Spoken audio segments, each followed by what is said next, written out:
Alors, sur 6-7 mois, voilà quoi. La campagne sismique n'a aucun impact sur les tortues. Ah bon.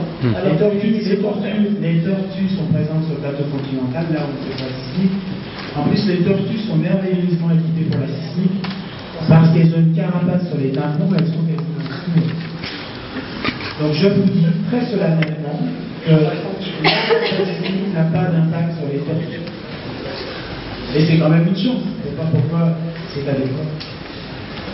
Il y a à peine 2 semaines, un reportage sur Arte a mis en évidence par un grand nombre de scientifiques et des anciens de l'armée que les sonars avaient un impact non discutable sur la vie des cétacés et par rapport à donc vos ondes sismiques, vous ne précisez pas quelles sont la fréquence, vous ne précisez pas non plus quel est le niveau sonore au niveau des décibels.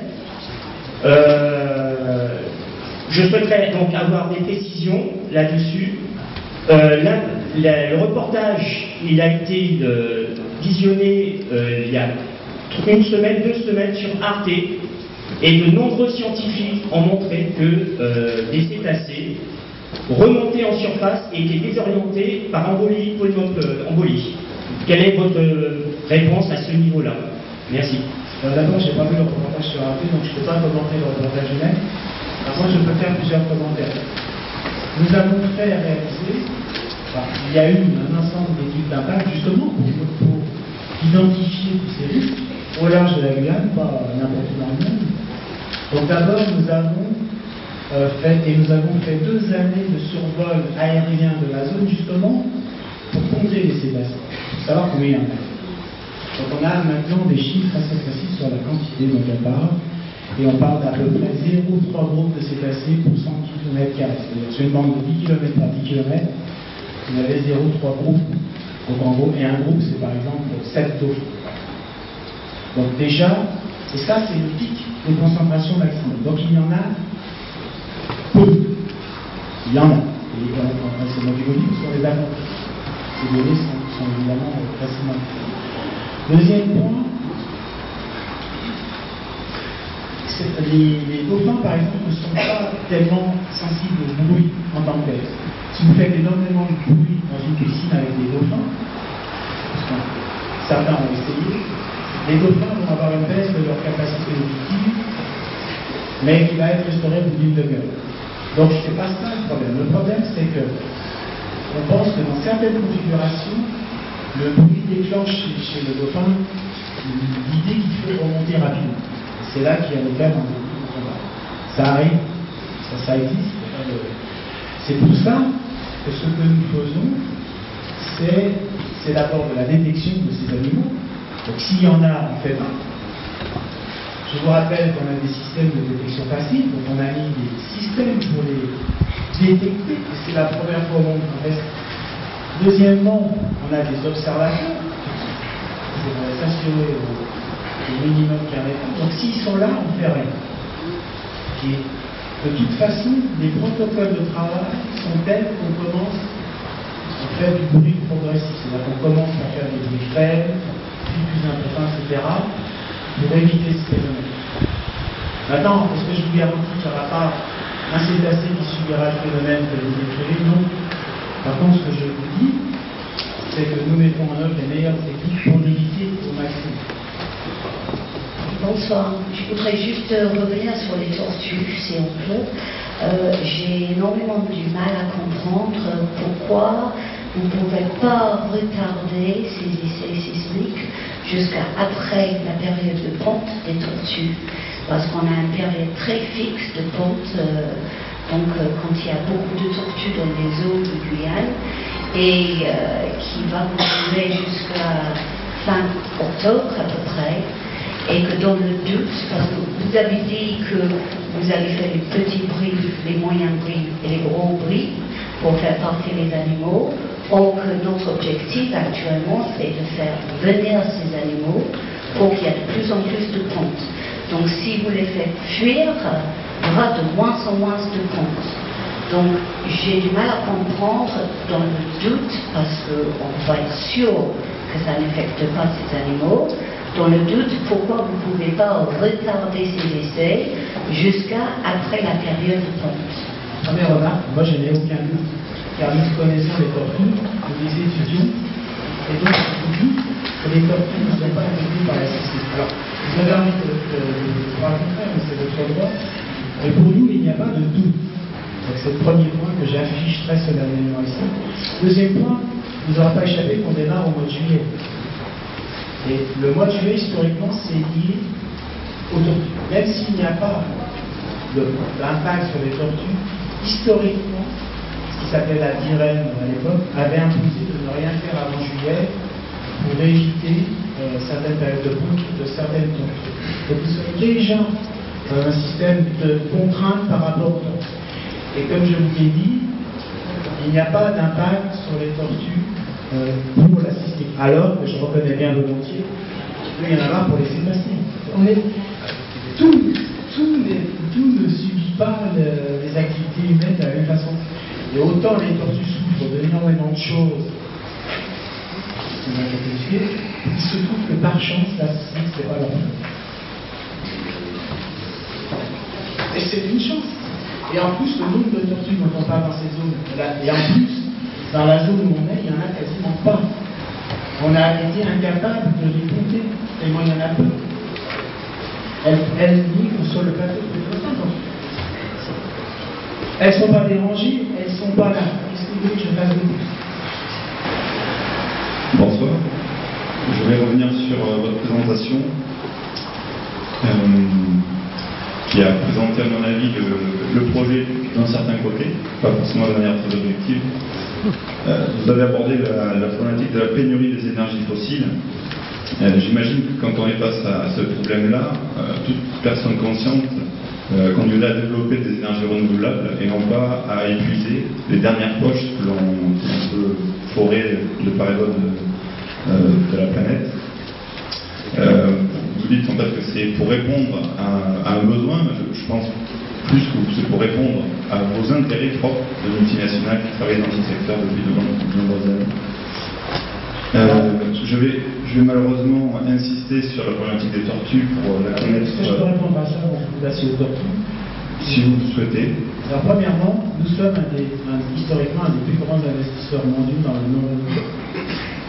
Nous sommes le premier producteur mondial de biocarburants, par exemple, qui est une énergie renouvelable. Nous avons été numéro 1 dans l'éolien et nous avons été longtemps leader dans le solaire. Et nous sommes encore un des plus gros opérateurs d'éolien aux États-Unis. Et nous avons développé énormément de technologies qui sont employées aujourd'hui dans ces secteurs. Donc, je ne comprends pas votre propos dans votre procès d'invention. Moi, je vous dis, il faut développer le renouvelable, et je vous dis, allez-y à fond. Et nous le faisons pour notre part, mais si nous ne faisons que ça, il y aura une pénurie qui créera la misère énergétique. Et moi, je me sens pas capable de choisir l'un ou l'autre, je fais les deux. C'est simplement dans la part qui est investie dans les énergies renouvelables par rapport à celle qui est investie dans les énergies fossiles, il y a quand même un gros décalage. Donc pour revenir sur les tortues marines, vous avez insisté dans votre présentation sur l'impact environnemental minimum. Et donc effectivement, vous allez dire qu'il y a plus de tonnes de tortues, je pense que c'est une grosse erreur. On se situe au niveau des ponts des tortues luttes, et il y a les tortues d'olivâtre qui arrivent en grand nombre jusqu'au mois d'août. Donc le fait de ne pas vouloir décaler cette fréquence sismique ne répond pas forcément à cet engagement d'un impact environnemental minimum. D'autre part, vous avez parlé de la très faible possibilité qu'il survienne un accident de type marée-noire. Votre seule réponse aujourd'hui, c'est de le confiner au large et d'utiliser des dispersants. J'imagine que vous êtes au courant d'une étude qui est parue récemment, qui a évalué les impacts des dispersants dans le golfe du Mexique, et pour lequel on a trouvé des malformations sur les crevettes et les crustacés, sur les crustacés et les poissons, avec des crevettes qui n'avaient pas d'yeux par exemple, des poissons qui avaient des tumeurs. Donc, lorsqu'il y a une marée noire, il y a déjà une position, et le seul moyen d'y répondre, c'est d'ajouter de la toxicité à la toxicité. Voilà, juste, je vais conclure en disant que pour revenir sur vos propos, la nature nous fait parfois des cadeaux qu'il faut savoir laisser à sa place. Alors, pour revenir sur les tortues, je répète, j'affirme et j'assume le fait que les tortues ne sont pas dérangées par la sismique. Je le répète. Deuxième point, je fais référence en juillet par rapport à des décisions qui avaient été prises historiquement, mais je n'ai pas dit que, encore une fois, je répète qu'il n'y a pas de lien entre la pose des tortues et la sismique. Donc je ne m'excuse pas du tout par rapport à ça. Je m'excuse par rapport au dérangement des cétacés, de les faire cuire, mais je ne m'excuse pas par rapport aux tortues. Je veux dire, ne nous faites pas assumer des choses qui n'ont aucun rapport. Maintenant, sur l'utilisation du dispersant, des crevettes, beaucoup de ces études manquent énormément de données. Il y a énormément d'études à charge dans ce domaine. Nous ne disposons pas d'études qui démontrent un problème avec les dispersants. Ce que je peux vous dire, c'est que les dispersants qu'on utilise ne sont pas toxiques. Ils sont très connus, sont évalués sur des crevettes par le CEDRE, qui est un organisme d'État qui justement charge des moyens de lutte contre les pollutions. Nous suivons ces recommandations et nous n'avons pas d'évidence de dispersants qui ajoutent de la toxicité à la toxicité. Oui, rebonsoir. Je ne vais pas vous parler de tortues ni de dauphins, je vais vous parler de moi-même. Je mange du poisson. Et j'ai beaucoup de mal là, avec les images que j'ai encore revues récemment là, de la plateforme Deepwater Horizon dans le golfe du Mexique. Un accident 3 mois pour boucher la fuite à 1500 mètres de profondeur. Or là, vous ferez à 2000 mètres de profondeur, 500 mètres de plus. Et avec tout le secteur de la pêche qui a été ravagé. Mais voyez-vous, moi je mange essentiellement du poisson, de la coupa, de la loubie.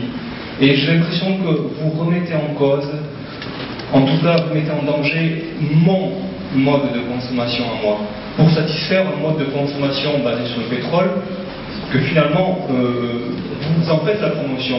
Hein, parce que la demande, oui, augmente, mais la demande, elle est également stimulée au niveau mondial. Je vous remercie. Mon mode de consommation, s'il vous plaît, là-dessus. Pour deux raisons. D'abord parce que je suis un gros mangeur de poisson, donc je suis exactement dans ma routine. Et deuxièmement, parce que vous allez me permettre de commenter sur ce point. La différence entre Macondo, Deepwater Horizon et nous, c'est qu'on a appris de Deepwater Horizon. Quelquefois, les accidents permettent d'apprendre. Et ce qu'on a appris, c'est qu'effectivement, il fallait être pré-équipé pour intervenir en cas de fuite en profondeur.